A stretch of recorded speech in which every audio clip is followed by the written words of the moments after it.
Bienvenue sur les news de Samir. Aujourd'hui, on va parler de l'actualité. Il y a plusieurs choses qui m'intéressent. Nous avons Eric Nolot. Je vais rebondir sur ça. Eric Nolot qui critique Cyril Hanouna. Vous savez très bien mon attachement que j'ai pour ce vulgaire personnage. Je n'ai pas besoin, pour ceux qui me suivent de longue date, de rappeler que j'ai été le premier à débunker, j'ai bien dit débunker, hein, pas insulter ou critiquer ou tout ce que tu veux, à débunker le personnage de Hanouna.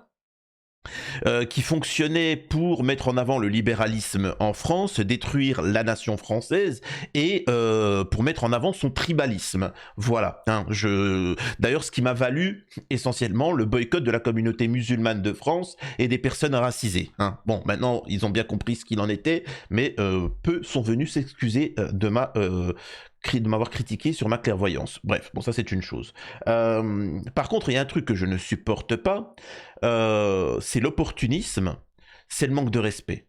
Donc là, Hanouna, il y a suffisamment de matière à le critiquer pour inventer des choses. Ça sert à rien d'inventer des choses. Nous avons Eric Nolot qui va émettre une pique à Cyril Hanouna et c'est juste pathétique. Donc on va parler là-dessus.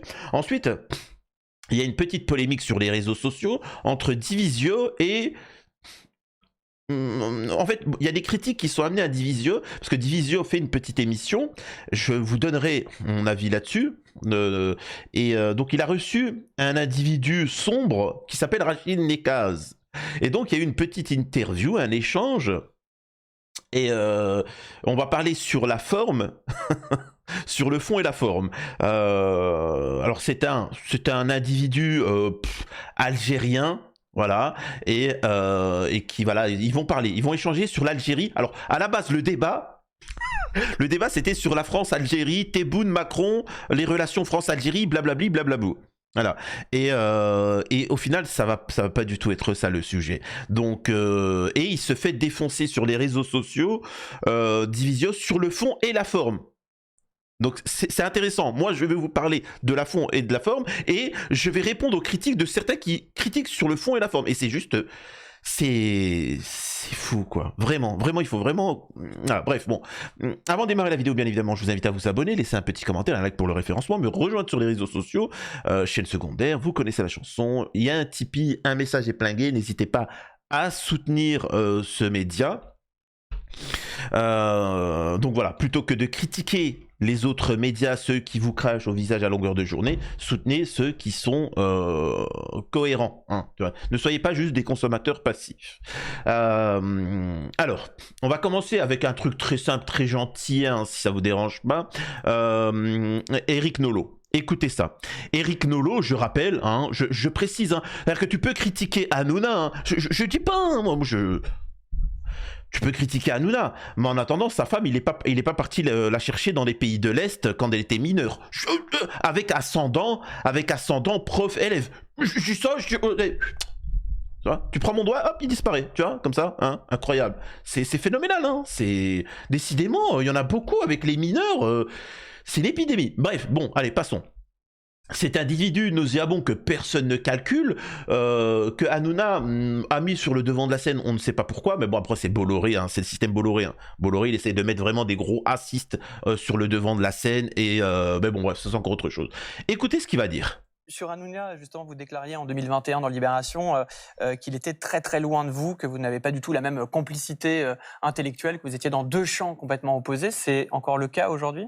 Oui. Je suis du côté de la culture, on peut pas dire que ça soit on peut pas dire que ça soit la préoccupation de Cyril Hanouna. Alors pourquoi sur Hanouna? Le mec te crache au visage de Hanouna en lui disant, alors vous le savez, hein, moi j'ai été, c'est-à-dire que tous ceux qui ont pipé, hein, tous ceux qui ont, excusez-moi le terme, hein, qui ont pipé Hanouna, j'ai bien dit, c'est la majeure partie des gens, même les influenceurs, les youtubeurs qui l'insultent, les magiciens, tout le monde qui le critique. Là, et les filles, ils étaient H24, là, et les filles chez Hanouna. Hein, Louis Boyard, il était en train de prendre dans les bras Hanouna, que moi je débunkais Hanouna. Donc j'ai aucun commentaire à recevoir de qui que ce soit sur ce sujet-là. Par contre, si tu parles de culture, quelle culture tu as apporté de plus que celle de Hanouna? il a la culture du divertissement, il a apporté de la culture qui, moi, je suis pas forcément en accord, mais espèce de salaud, il t'a quand même donné une émission, Balance ton poste, où tu gérais, où tu étais l'animateur, avec des sujets de société, où tu pouvais mettre en avant la culture, etc. Mais, comme je vous l'ai dit, les lâches maintenant, ils vont commencer à lui tomber dessus. Vous allez voir que Hanouna, pour l'instant, il tient le bateau.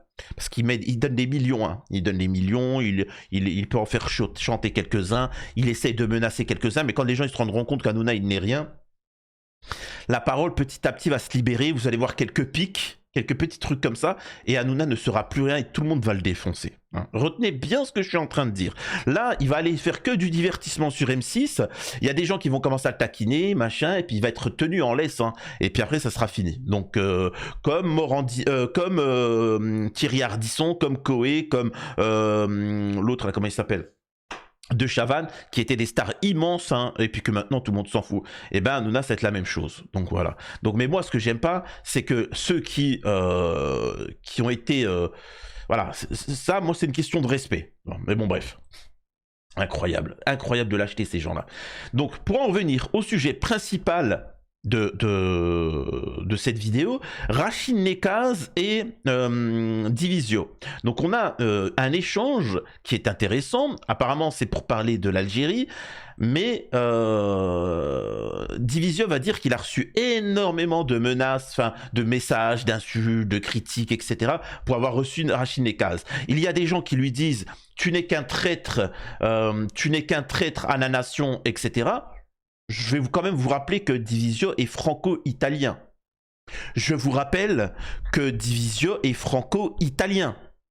Tu vois, il peut vous dire en tant que franco-italien, mon sang italien vous montre que l'Italie a soutenu l'Algérie. Quand l'Europe, après l'indépendance de l'Algérie, toute l'Europe a boycotté l'Algérie, interdiction de vol, etc. L'Italie sont les seuls avoir fait ce lien au niveau des ports, comment on appelle ça, des avions, etc., des voies aériennes. Pareil pour le pétrole, pour le gaz. Les Italiens ont aidé. Hein. Il faut savoir que l'Italie, ils sont pas parfaits, mais au niveau de l'Afrique, ils ont colonisé vite fait, ils sont vite fait revenir. Je crois que le truc, ça a duré 4 ans. Donc l'Italie a vraiment été, à son échelle très petite, pas un soutien de l'Afrique libre. Elle était pour une Afrique libre, mais un partenaire. Ils n'ont jamais fait de mal, de géno, et au contraire, ils ont toujours respecté les pays africains. Et c'est pour ça que les Africains, d'ailleurs, respectent l'Italie. Il y a eu un problème vite fait avec la Libye, parce qu'il y a eu une colonisation de quelques années, mais vite fait, ils ont reconnu le truc. Salut, au revoir. Pardon, tu vois, on se serre la main, salut, au revoir, on passe à autre chose. Donc, en tant qu'Italien, il peut s'exprimer légitimement sur cette situation, tu vois, parce qu'il a la double vision. Bref, c'est une petite parenthèse. Pour résumer le débat, attendez, j'ai mis des timecodes. Divisio dit quelque chose de très intéressant, alors qu'il n'est pas forcément accessible à tout le monde, hein, bien évidemment. Regardez ce qu'il dit. Écoutez. Morts pendant la guerre d'Algérie entre 54 et 62, il y a entre 1, selon les Français, et 1... Alors, la critique qu'on pourrait amener à Divisio, c'est pourquoi tu ne ramènes pas de vraies personnalités qui sont compétentes dans le domaine. Voilà, je ne comprends pas. Par exemple, il y a Gamal Abina. Gamal Abina, il aurait été compétent dans ce domaine. Gamal Abina aurait parlé de tous les sujets que souhaitait Divisio. Le problème de cette interview-là, là, les 3/4... Alors, je vous explique, hein, c'est le principe de ce mec-là qui est... C'est un charlatan, en fait. Quand tu parles d'un sujet, moi, qu'est-ce que ça a dû être embêtant, hein, Divisio, etc. S'il écoute ça, il va se dire, mais effectivement, je confirme. Alors que, au-delà des avis, des positionnements, de l'idiotie de certains propos, que ça, c'était horrible. Moi, je. Oui, mais concernant Boualem Sansal, qu'est-ce que vous pouvez me dire là-dessus? Il y a des choses. Il aurait pu répondre des choses à Divisio, mais il était là. Moi, c'est bon, on a compris. Ferme-la, t'es un guignol. Tu es un guignol qui a de l'argent, certes, mais tu restes un guignol qui est là pour le buzz. Le mec, c'est du. c'est du Hanouna. C'est-à-dire qu'autant t'as des gens qui disent des propos racistes pour faire le buzz, lui, il va dire quoi? Bon, je vais soutenir les femmes en niqab. Ouh, super, votez pour moi. Arrête, sois sérieux, s'il te plaît. C'est de la politique spectacle, ces gens-là. Ces gens-là, c'est de la politique spectacle, ils s'ennuient. Et voilà, laissez des hommes matures, adultes faire de la politique. Chacun son domaine, tu vois. Bref, mais là, Divisio va s'exprimer un truc sur justement le FLN, l'armée de libération en Algérie, et il va avoir une réflexion et comprendra qui pourra. Le problème, c'est que cet abruti là, cet idiot, tellement qu'il pense à lui, Divisio avec son cœur, je me permets avec son cœur, il essaie de transmettre un message à l'humanité, à son audimat. Aux gens, mais lui il est là, moi je. Il va parler de la Palestine. C'est-à-dire que Divisio, on peut le critiquer, mais humainement, il pense à la vie humaine. C'est comme Trump. On peut critiquer Trump, mais il a dit des choses que personne n'avait dit depuis des décennies, enfin depuis ce qui se passe à Gaza ou en Ukraine. Il dit, les gars, il y a des vies humaines qui partent. Une des priorités que la Terre devrait régler, c'est faire en sorte qu'il n'y ait plus de victimes en Ukraine ou à Gaza. C'est bon. C'est pas rien du tout une vie humaine quand même. Il y a des parents, il y a des enfants. Non. Et Divisio, c'est un petit peu ce qu'il va dire là dans son texte. Écoutez. 1,5 million d'Algériens. Donc nous avons un problème de proportion qui fait qu'on peut qualifier les choses non pas de faute, mais de crime contre l'humanité. Il y a un mot quand même, si je vais me permettre pour terminer sur ce point. Moi, je voudrais quand même relever un paradoxe contemporain. Je voudrais revenir un instant sur le FLN. Le FLN, organisation terroriste ou armée de libération. Pourquoi je pose cette question? Pour montrer quand même que la question en rapport à l'histoire est parfois politique et souvent politique. Si je comprends bien, dans le contexte de la guerre d'Algérie, le FLN était bien un groupe terroriste. Selon l'angle français. J'entends. Très bien. C'est bien mon propos. Laisse-le finir, t'inquiète pas. Laissez finir, tu vois. Laissez finir, vous inquiétez pas. C'est comme ça qu'effectivement la France le considérait, sans peine. Pourtant, l'année dernière, il y a 2 ans, je ne sais plus, Gérald Darmanin est allé déposer une gerbe aux martyrs du FLN en Algérie. Donc est-ce qu'il faut considérer que la France les considère désormais comme armée de libération et de résistance? Ça a été fait déjà au moment des accords d'Évian. Si vous voulez. En Mais 72, n'empêche que... Oui, mais pourquoi mars mon propos 62. retentit D'ailleurs, De Gaulle, et par exemple, il aurait pu rebondir là-dessus, De Gaulle expliquera à propos des Harkis, parce que et c'est une question après qui va venir après, qui est embêtante de Divisio qui parle des Harkis. De Gaulle a répondu là-dessus. Divisio, qui je pense qu'il est un peu plus gaulliste qu'autre chose, il a répondu là-dessus par rapport à la guerre d'Algérie. Il dira à propos, la guerre elle est finie, etc. Tu vois, il respecte les combattants. Et il dira à propos des Harkis, ils me font penser, pendant la Deuxième Guerre, quand le régime de Vichy, quand ceci et cela, à ceux qui nous dénonçaient, à ceux qui nous ont trahis. Tu vois, voilà. Un traître reste un traître. C'est De Gaulle qui avait dit ça. Voilà, une petite parenthèse. Quelqu'un qui est capable de trahir son peuple, son sang, et qui se fait accueillir par une autre nation, est-ce qu'il ne serait pas capable de la trahir? Je dis ça, je sais pas, moi, je pose des questions. On a Éric Zemmour qui nous dit « Pendant 1000 ans, ma famille, elle était en Algérie. Et quand on a vu ce massacre des Français arriver, on était content de déglinguer les musulmans. Ouais !» Tu vois, je veux bien. Je veux bien. Donc pendant 1000 ans, sa famille, elle était très bien dans une nation. Et quand il a vu une entité venir et les défoncer, enfin voilà, ils étaient contents. Je vous pose une question. Imaginez que cet individu-là, cette famille-là, d'un seul coup décidait de vivre dans une autre nation, au hasard la France. Au hasard. Et que pendant 30 ans, dans ses propos, il explique que Jésus est le pire ennemi de l'humanité, lui et Sarah Knafo. Jésus, c'est le pire ennemi de l'humanité, qu'il faut mettre des églises en France, mais sans la figure de Jésus à l'intérieur. Son ami dira d'ailleurs, la France mérite notre haine à tout jamais. Je me pose une question. À votre avis, est-ce que cet individu et cette famille-là seraient capables de trahir la France? Voilà. C'est une petite réflexion, 2 heures, 2 feuilles doubles, et bon, bah, tu vois, hein, c'est parti. Retentissement de propos par rapport à ce qui se passe à Gaza actuellement. Je me garderai bien d'enflammer la toile sur cette question. Néanmoins, je me pose la question de savoir qui décide de ce qui est terroriste et de ce qui relève de l'armée de libération. C'est l'histoire, finalement. Ce que je relève, c'est que ce mot de génocide se discute pour l'Algérie, mais il tend à se discuter de moins en moins. Est-ce que les Romains, quand ils ont colonisé la Gaule, est-ce que c'était une armée de libération? Est-ce que les Gaulois, est-ce que c'était une armée de libération? Est-ce que c'était une colonisation? Qui était bien, qui était mal? Pourquoi? Comment? Ça dépend. En fait, c'est l'histoire c'est le vainqueur. C'est le vainqueur qui dira que, et puis, et voilà. C'est aussi simple que ça. Il n'y a pas de. C'est le vainqueur qui écrit l'histoire. Souvent, on dit ça quand dès qu'on est enfant, on entend ça, mais c'est la vérité. C'est la réalité. Hein, je le précise. Bref. Pour ce qui se passe à Gaza, quand même.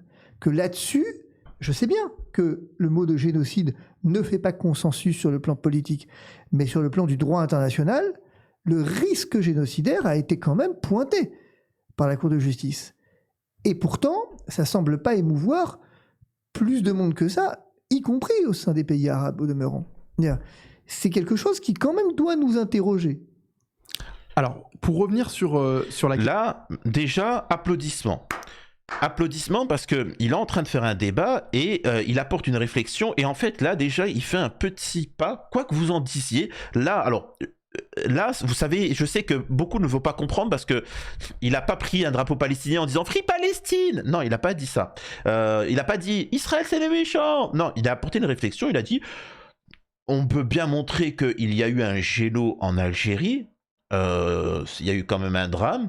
On a considéré ces gens-là comme des terreaux de longue date, hein, le FLN. On s'est rendu compte, ils ont gagné, hein, sur le terrain, ils sont libres maintenant, et que la France, maintenant, même si elle ne reconnaît pas le génocide, elle considère que c'était véritablement des résistants et une armée de libération. Bon, voilà. Quid actuellement de ce qui se passe en Palestine occupée? Est-ce que le Hamas, etc., qu'en est-il? Et bien là, il est en train de vous expliquer gentiment que si demain la Palestine devait se libérer du joug israélien, eh ben, le Hamas serait considéré comme une armée de libération. Si, au contraire, la Palestine disparaît, eh ben, ce seront juste de vulgaires terreaux. Voilà. C'est une petite réflexion, et tout ça pour vous faire comprendre que arrêtez de débattre sur des notions de... Et c'est pour ça, moi, à chaque fois, quand j'ai fait une interview avec Divisio et Youssef Inny, je leur ai dit, première règle, ne pas dire bien mal. Gentil, méchant. Alors, il n'y a pas de... C'est trop bidon. Oui, tu ne peux pas dire qu'Israël sont les méchants et les Palestiniens, c'est les gentils. Parce que l'Israélien, il va te dire, mais moi, je suis dans mon droit. Yahvé, il a dit que il nous a créé, il a créé les animaux, et en dessous des animaux, il a créé les humains. Et ils doivent nous servir. Mais c'est Yahvé qui a dit. C'est pour ton bien. Yahvé t'a créé pour que tu sois mon esclave. Donc tu vois ce que je veux dire? Tu peux pas discuter. Tu peux pas discuter avec ça. Il faut apporter plus de réflexion. Tu vois, des termes, tu vas comprendre. Tu vois, c'est... Donc, bref, passons. Vous savez quoi? On est rendu à 18 minutes. Je vais aller très vite parce que sinon, ça va être embêtant. Hein. Parce que moi, ce qui m'intéresse, c'est aussi montrer les réactions vis-à-vis de l'interview de Divisio. Alors... par exemple, il y a un mélange des genres qui est insoutenable. Nous avons ce Rachid Nekaz, ce sombre personnage qui dit que les hommes les plus courageux au monde sont les migrants. Et moi, je vous dis juste une chose très simple. Il ne faut pas comparer le père, si je me trompe pas, il ne faut pas comparer le père de Fabrice Divisio. Il ne faut pas comparer mon père et souvent les parents d'entre vous avec les migrants.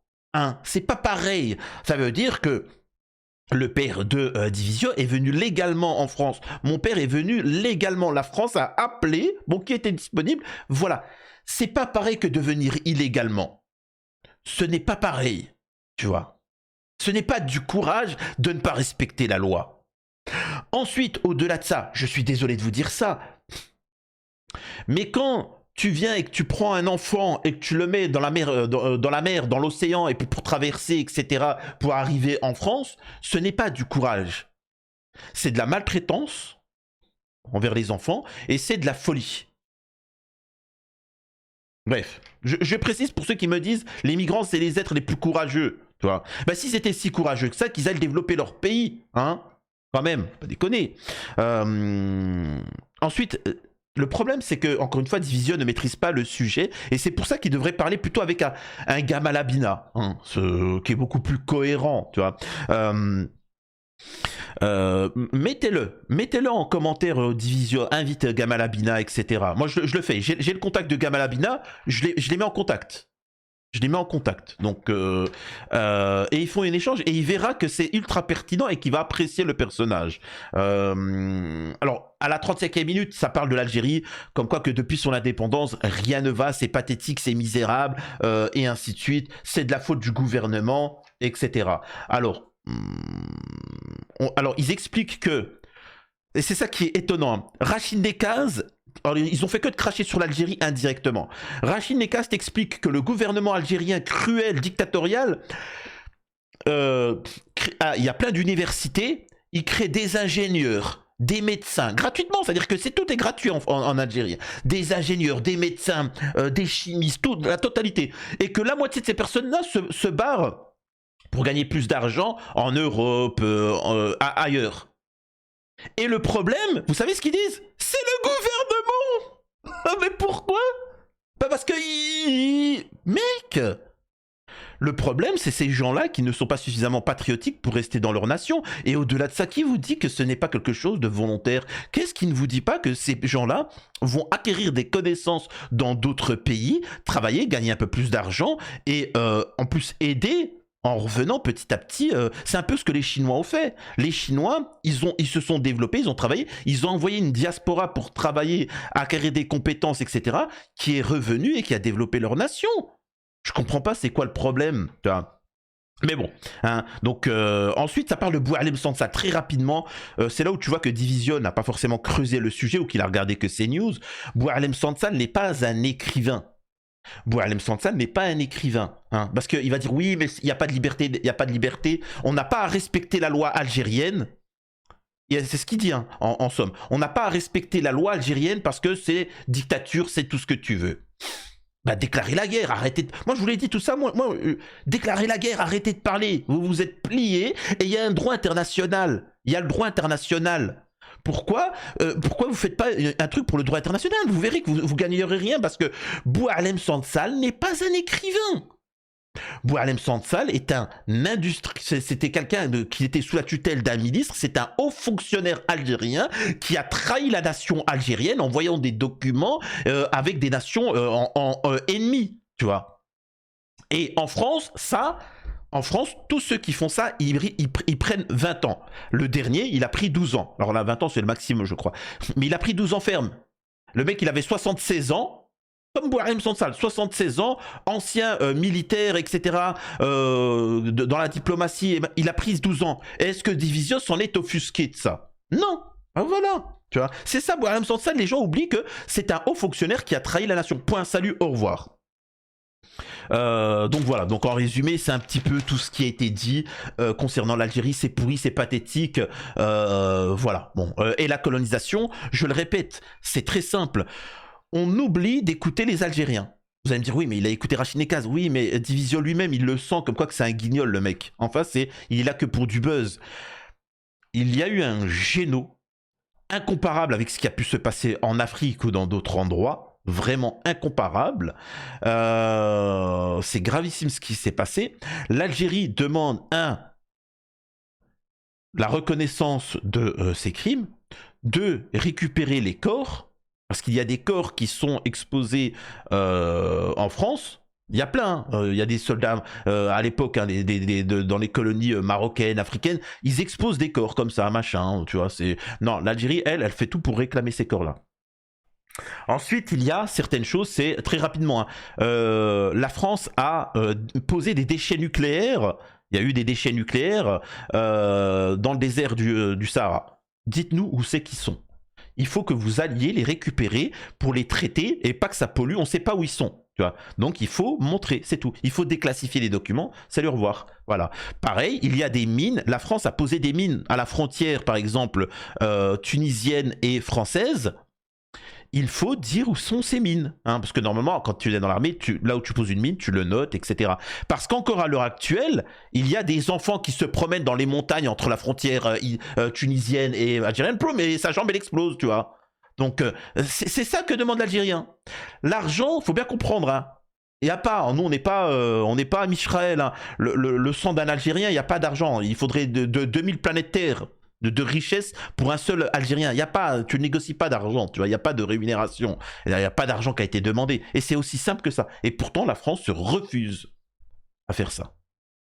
Maintenant, très rapidement, la forme. Je n'ai pas aimé le fait qu'ils aient invité Rachid Nekaz, mais je comprends pourquoi il y a beaucoup de gens qui m'ont dit Samir, tes interviews, elles sont magnifiques. Elles sont plaisantes, etc. Pourtant, il n'y a rien d'exceptionnel. Hein. Je fais juste un travail journalistique. Et ben, quand j'écoute, quand Interview et son camarade, quand il fait l'interview avec son camarade, et c'est très bien, il faut qu'il continue à faire comme ça. Division ne doit pas faire l'interview. C'est très compliqué, c'est embêtant. Moi, je le fais parce que j'ai pas les moyens, mais Division doit rester la personne qui échange et il doit y avoir quelqu'un qui gère le débat, le timing, parce que si c'est Division, il va trop se perdre dans les questions, ça va être pourri, il va aborder pendant 4 heures un sujet et ensuite il va aller très vite sur les autres. C'est très bien ce qu'ils font.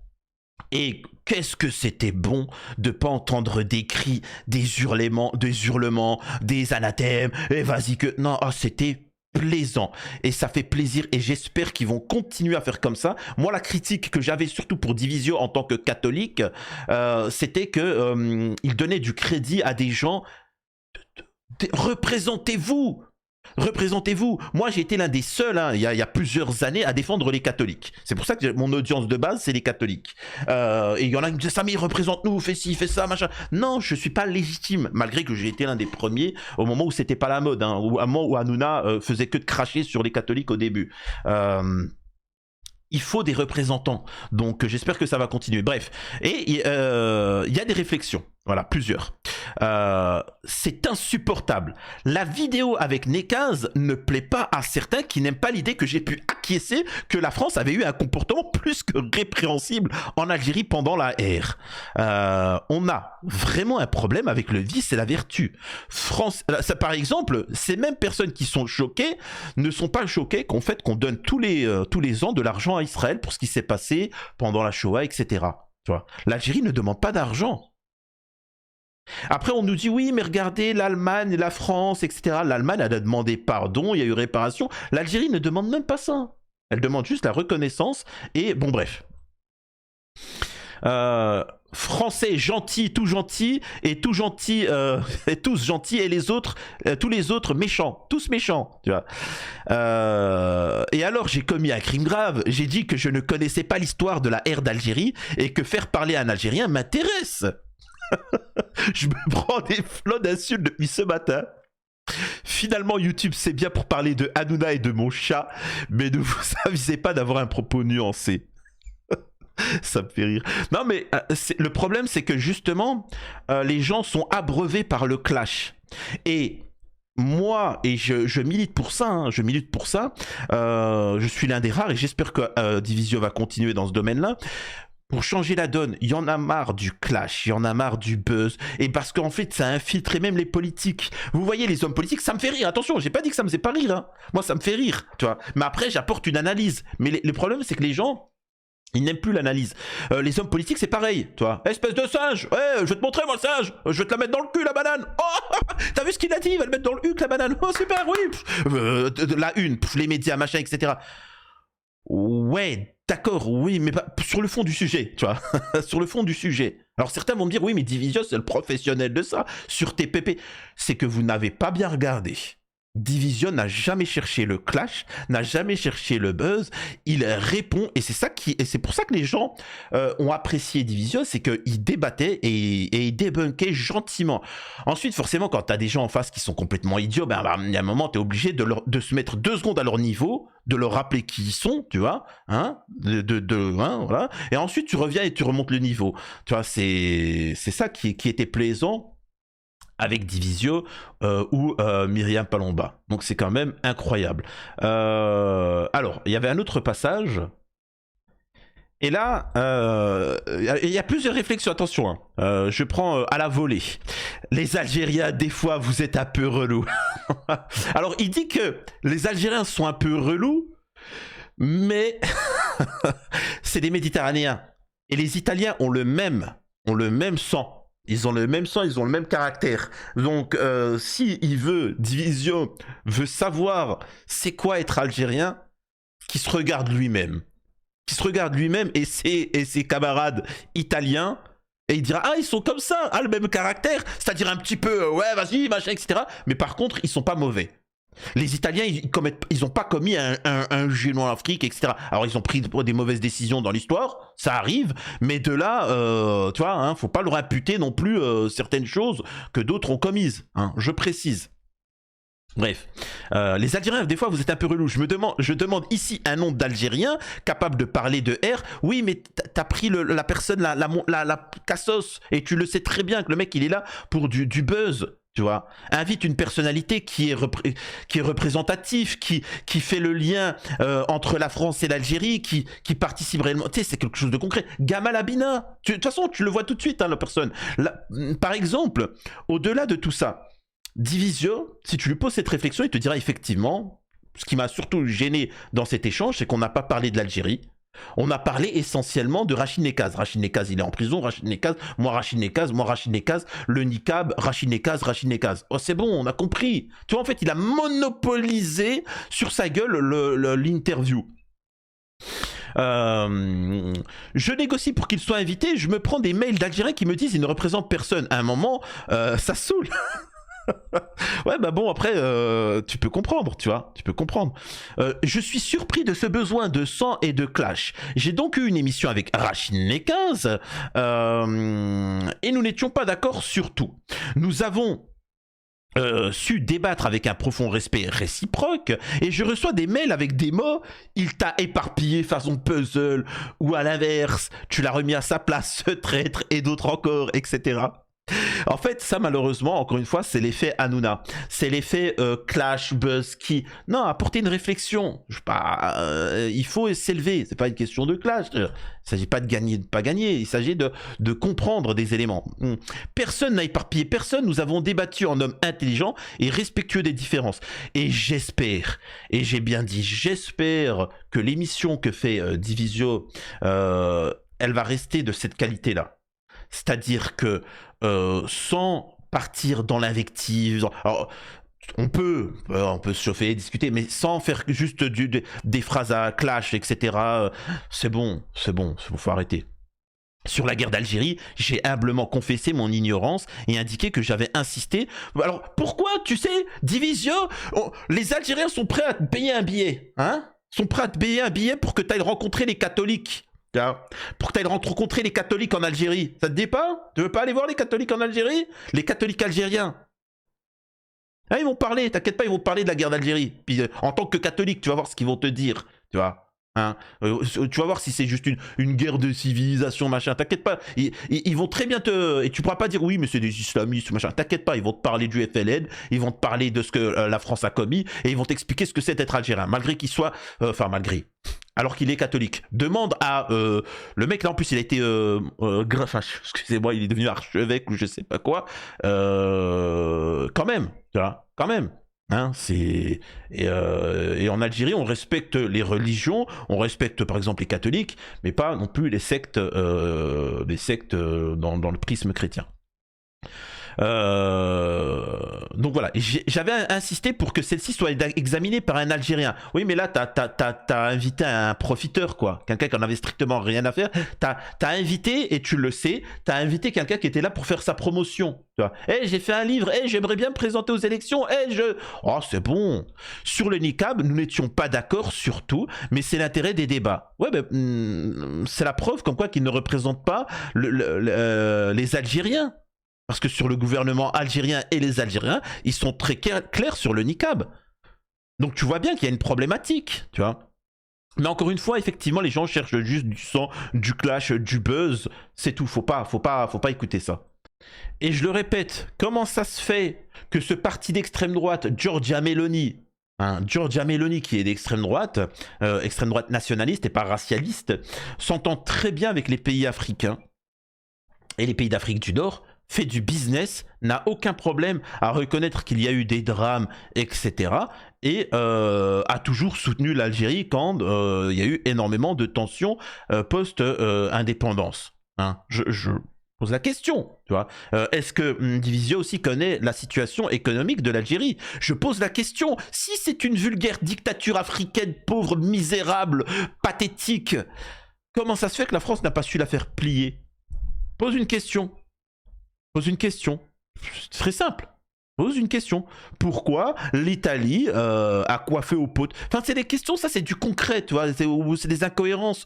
C'est qu'en fait, on vous ment. Bref. Écoutez, je vais envoyer un message pour essayer de mettre en contact. Alors, je peux le retransmettre le numéro, mais entre Divisio et Gamal Abina, parce que là, je pense que... Et au-delà de ça, Divisio, je vous l'assure, Divisio, je le connais, il rentre en contact avec Gamal Abina, il va le kiffer, parce que c'est une personne qui parle de tous les sujets. Alors qu'il est vraiment compétent, il a plié en 4 des hommes politiques, etc. Il fait la navette entre la France et l'Algérie, il passe souvent à la télé française, etc. Il est vraiment compétent, et il est plaisant, et il est agréable. Et je pense que, d'ailleurs, ils se ressemblent. Les Gamal Abina et Divisio se ressemblent dans le caractère, dans le comportement. Donc, on va essayer de les mettre en contact, ok? Bref. Dites-moi ce que vous en pensez, on se laisse ici et à la prochaine sur les news de Samir.